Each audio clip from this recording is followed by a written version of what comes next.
Á Laugum í Reykjadal hefur bogfimi árabil verið vinsæl íþrótt. Guðný Ingibjörg Grímsdóttir frá Lautum í Reykjadal vann í mars síðastliðnum gullverðlaun í flokki 50 ára og eldri og bronsverðlaun í kvennaflokki á Íslandsmeistaramótinu í bogfimi innanhús. En Guðný ekki eina bogfimi áhugamanneskjan í fjölskyldunni því eiginmaður hennar, Tómas Gunnarsson, vann sigur á rigg í janúar og sonur þeirra, Jóhannes Friðrik, varð Íslandsmeistari í úlingaflokki árið 2015. Við hittum þessa bogfimi fjölskyldu á Laugum. Byrjaði að Guðmundur Smári kemur hér í Lauga og heldur námskeið og þeir fóru feðgar hérna og námskeið og þá var bara ekkert aftur snúið og þeir byrjuði að æfa með dágóðum hóp 2012. Svo hefur svona bæði fjölgað og fækkað í hópnum alltaf eftir það. En hann dreif þetta áfram hérna, hélt nokkuð námskeið og ég kom með því ekki inn í hann fyrir 2 árum síðan.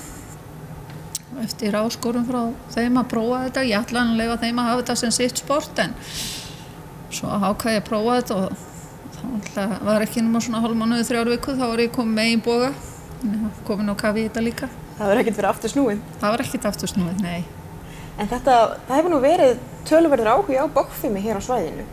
Hérna, já, það hefur verið dálítill áhugi.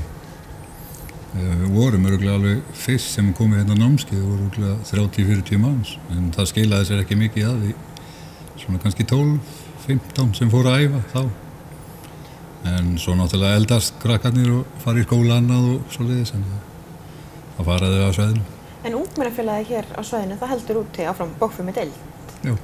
Já, bogfimi deild Eflingar. En þið hafa nú öll náð, ágætis árangri í íþróttinni? Já, jú, við sérstaklega hérna, ungmennafélagið hérna, bogfimi deildin. Við höfum yfirleitt verið á palli mjög oft núna, eins og flest öll ár. Þú átt Íslandsmeistaratitil? Já. Hvenær var það? Það var í fyrra. Nokkrir. 2015. Þeir eru alveg 3 eða eitthvað. 2015 allavega og fleiri. Og svo fekk hann náttúrulega titil íþróttamaður ársins hjá Héraðssambandinu fyrir 2015 sko og íþróttamaður Eflingar. Hann mann, 2 til? 2. Það árið sem sagt. Þannig að það bæði íþróttafélagið hér og eins þið fjölskyldan, eigið kannski ágætið safna veluna penningum? Já, það dálítið. Það nóg að þurrka af. En hvað það? Nú þetta íþrótt sem kannski allir geta stundað saman óháð, stærð eða aldri eða getu? Já, þetta er mjög gott til þess, sko, fyrir alla aldurshópa og hvernig sem að menn í laginu og hvernig sem Þannig að öll fjölskyldan mætir saman á æfingu, eða hvað? Hvað gefur það? Hvers virði það að hafa svona samheild áhugamál? Það bara æðislegt. Bara samheldni. Vera saman.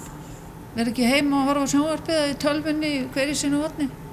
Það fara saman hérna og skjóta. Það er mjög skemmtilegt. Því að ég meina það er svona, þú ekki áhuga bolta íþróttum með einhverju, þetta sameinar bara í fjölskylduna í þessu þá. Þannig að koma 1 sinni í viku og við fórum oftar meðan á bogfimisetri var á Akureyri en nú er búin að opna aftur á Akureyri þannig að maður getur verið að fara aftur fleiri æfingar og svona. Þetta bara, já, æðislega gaman. Hvað það maður að hafa til að vera góður í bogfimi? Já. Já, stórti spurt. Já, stórti spurt, já. Ætli að sé ekki bara, þú þarf náttúrulega að hafa svolítið úthald. Allavega ef þú ert að keppa, en svo þetta náttúrulega bara skemmtilegt bara sport. Ekkert bara, þetta ekkert, þú þarft ekki að keppa. Það alveg nóg að æfa bara og skjóta og þarft ekki að keppa. En þú þarft svolítið úthald þannig og svona þolinmæði held ég. Hvernig finnst þér og hvernig að mæta á æfingu með mömmu og pappa? Það bara ekkert öðruvísi heldur en annað held ég. Við myndum til dæmis aldrei vera saman í fótbolta eða eitthvað. Nei, ég held ekki. Eða handbolta eða einhvern, nei. Þetta, sem sagt, þetta svolítið að, já, sérstaklega annarkvort feðgin, mæðgin eða séu oft tveir.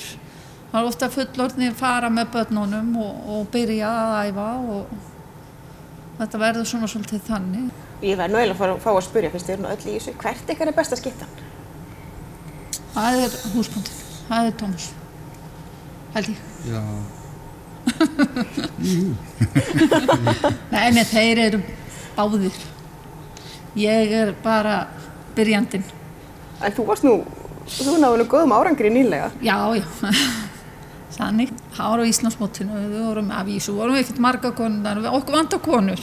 Við viljum endilega, mér vantar konur til að keppa þið og æfa með. Endilega er komið inn. Fórum á Íslandsmóti að náði bronsi þar og svo fékk ég gulli fyrir 50 plus, sem er svo sem ekkert neitt mikið.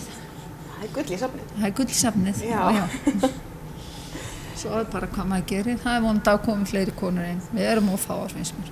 Þá er ekki fleira í þættinum að þessu sinni, en við sjáumst aftur að viku liðinni.